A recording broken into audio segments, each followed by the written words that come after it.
It is definitely going to be a brutal trip because we're going to be starting at 9 and we're going to be taking a total of 3 trains for a total of 10 hours.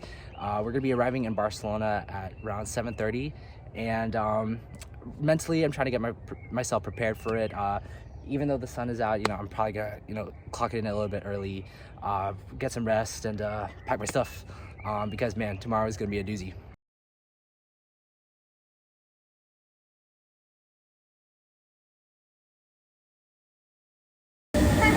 Low-key frustrated right now because we're supposed to connect to a train to Lyon, and from Lyon go to Barcelona, but the train to Lyon was canceled, and because it's canceled we cannot make it to the train from Lyon to Barcelona.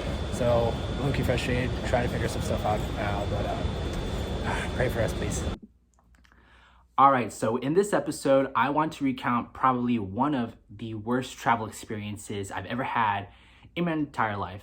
Probably one of the worst days I've ever had, one of the worst nights I've ever had. Let me explain. Our final destination city was Barcelona, Spain, and months before the trip even started, we needed to find an easy way to get from Lucerne all the way to Barcelona using only train transportation. The reason being, we have our Euro passes, might as well use it, right? So we got the Euro mobile app. We were trying to find a really easy way for us to go from Lucerne to Barcelona in a way where we don't make any mistakes, and it was really easy for us. We finally settled on this one itinerary where basically we needed to take 3 connecting trains. The first train being from Lucerne to Geneva, Switzerland, the second train being from Geneva to Lyon, France, and the last train being from Lyon to Barcelona.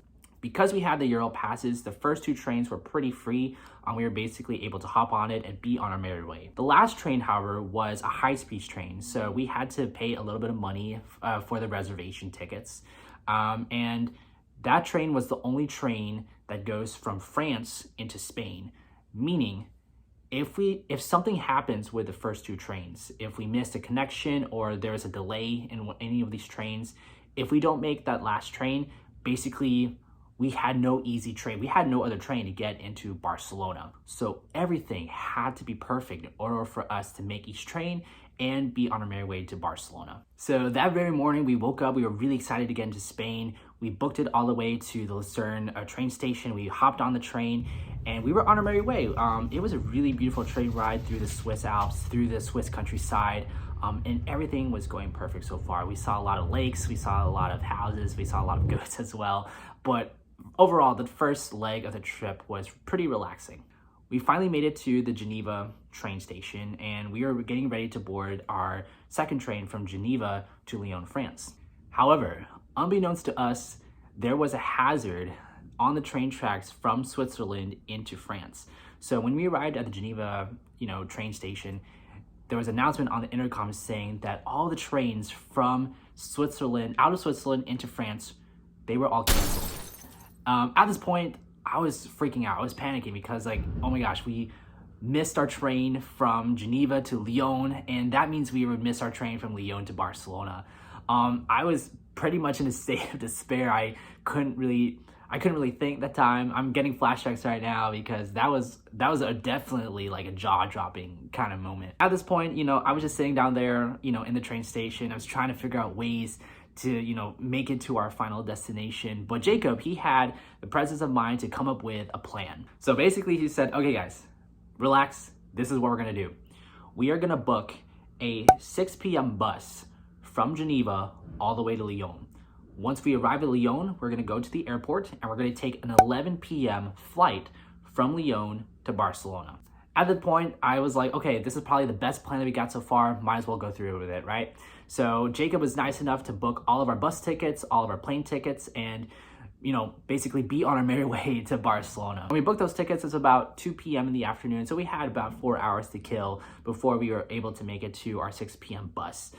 We were in Geneva. Again, Switzerland is really beautiful, so we kind of did a little bit of wandering, some sightseeing, and overall got some pretty great lunch. I think we had a falafel or something. So we arrived at the bus station around probably 30 minutes before we were due to go to Lyon, France. And mind you, this was a 6 p.m. bus. However, we were waiting there at the bus station for 1 hour. our bus wasn't nowhere to be found. Like, we had no idea where our bus was. Also, I gotta give a quick shout out to two ladies that we met on a train from Lucerne to Geneva. They were with us throughout the entire trip, and basically they were struggling with us as well. We were working together to find ways to get into Barcelona. But finally, at around 7:30ish, kind of, I think, I don't remember, but basically our bus from Geneva to Lyon finally showed up at the bus station. The bus finally came after a 30-minute delay. So we hopped onto the bus. The bus was able to start driving through the Swiss countryside. There was a lot of mountains. I think we drove through a mountain range, and it was a pretty, I guess, okay ride. There was one point where it started raining outside, but who cares? I just wanted to get to our next destination. So once we arrived at the Lyon bus station, Jacob immediately ordered an Uber for us to take us from the bus station to the airport. Once our Uber arrived, there was a little bit of a language barrier. I tried my very best to communicate with him in French, but he understood the assignment. He understood that we had to book it from the bus station to the airport, and he was a speed demon. He was able to take us there in a couple of minutes. So we finally arrived at the Lyon airport. We were a couple minutes early. We checked in our bags, we went through security, and we finally made it to our gate. And this was gonna be an 11 p.m. flight. So we were there probably around 10 p.m. We were just waiting a couple minutes to get to board our flight. They made the announcement on the intercom that said, okay guys, you can go over to the gate and we can start boarding the plane to go to Barcelona. So everyone was in a line. They basically said, okay, the first group, you can go ahead and go into the plane. And by the point, I was like, yes, we're finally on our way into Barcelona. And then they stopped boarding people on the plane. I was like, what is going on? At that point, I'm like, okay, maybe European travel stuff is just really bad today. There's just something going on with our luck with European transport, and I guess there must be some delays with boarding people on the plane. But we were there standing in line for an hour, and I'm like, what is going on at the moment? Finally, a representative came out to us and basically said, okay guys, here's the situation. There is a fuel strike. Basically, the guy that was supposed to come in and fuel our plane didn't show up at all. And because there was no fuel to get us from Lyon to Barcelona, basically they had to postpone our flight. And I'm like, okay, fine, you can postpone it, but here's the thing. The airline policy said that if there's some cancellation of some kind, the rule is that the pilot needs to rest for at least 12 hours. So at that point, it was 2 a.m. in the morning. They had to postpone our flight to 2 p.m. the next day. And that was when all hell broke loose. Like, everyone took out their phone, they started screaming at each other, they started videoing. You know those Facebook videos where, those Facebook airport nightmare videos where everything is just canceled and there's just pandemonium everywhere? That is what it felt like that night. Everyone was just yelling at each other, everyone was really upset, but there was nothing we could do about it. So at this point, I was pretty much defeated. There was nothing else we could do at that point. I accepted it for what it is, but thankfully, at least we had confirmed reservations to get on a flight to Barcelona at 2 p.m. the next day. Normally in this situation, the airline, if there's a delay or anything of that sort, the airline would provide us some accommodations for us. The only problem was the airport hotel that was just a couple minutes away, all the rooms there were fully booked. And I'm like, dang, this is another thing. I guess what we can do now is just try to call a couple of hotels that are close by and see if we can get a room for the night. We tried to call as many hotels as we could, but there was absolutely no room whatsoever. All the hotels within the airport were fully booked. And because we couldn't find a hotel in time, basically all the passengers within that airplane, including Jeff, Jacob, and I, we had to sleep in the Lyon airport that entire morning. I know there are a couple people that are okay with sleeping at airports and, it's totally normal and fine for them. But for me, this was a totally brand new experience. I never slept at an airport before. Again, first world problem, but it was a pretty terrifying experience. Basically, I, had reserved a bench for myself. I had this huge suitcase with me full of goodies. And, I tried to, kind of hunch everything together, all my belongings together to just ensure that they're not stolen from other people. But it was a pretty terrifying experience. Jacob and Jeffrey were able to get a couple minutes of sleep, but I was just so anxious at the moment. I'm like, oh my gosh, there's a lot of things going on in my mind, and basically I couldn't fall asleep. I tried to close my eyes, I tried to, you know, block out the sunlight, but it was just not happening. I wasn't able to fall asleep. So basically I stood awake throughout that whole entire morning. I went around and got a croissant, a couple of coffee, but overall I wasn't able to get some sleep. So we arrived at Lyon about 9:10, and they canceled our flight from Lyon to Barcelona. So they put us on a new flight at 2 o'clock. Right now it's about 10 o'clock. So we've been stuck here in Lyon for more than 12 hours. And there's still a couple more hours for us to go. Yeah. We were supposed to be in Barcelona last night, but yeah, it didn't work out.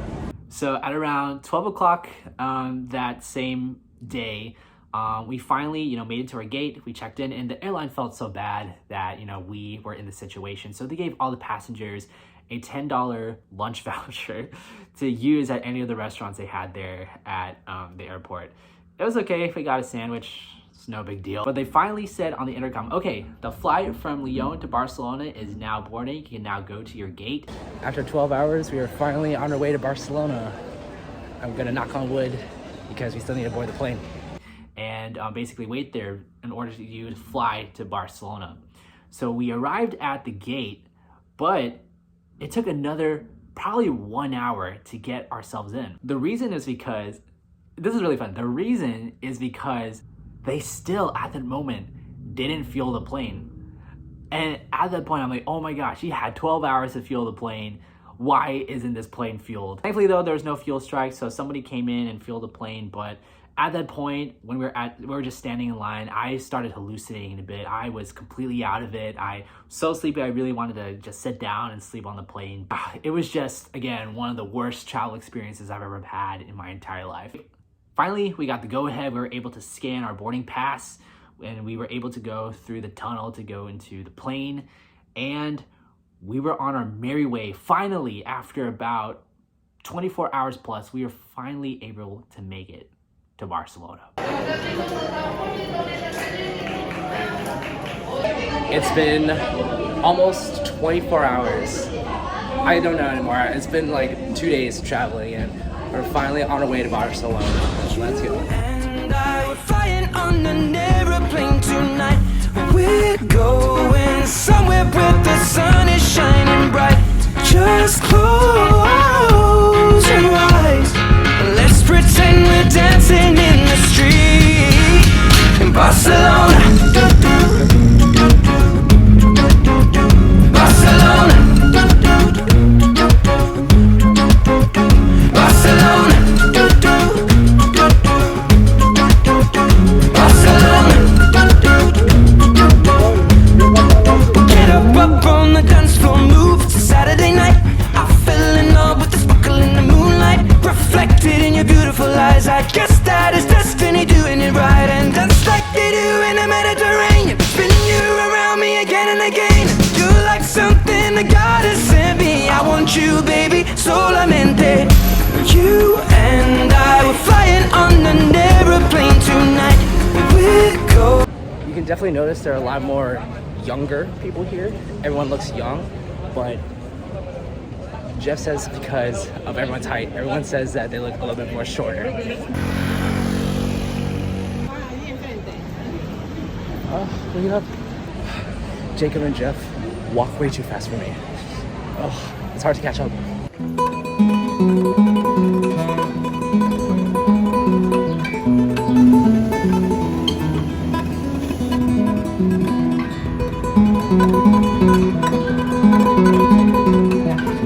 Dang, I am digging Barcelona already. We've just been here for like a couple of hours already, and the weather's nice as well. I mean, it's supposed to be hot, but since it's late in the afternoon, it's pretty cool.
If one Lego store wasn't enough in Amsterdam, we found another one here in Barcelona.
I have some room for dessert. Going somewhere where the sun is shining bright. Just close your eyes. Let's pretend we're dancing in the street in Barcelona.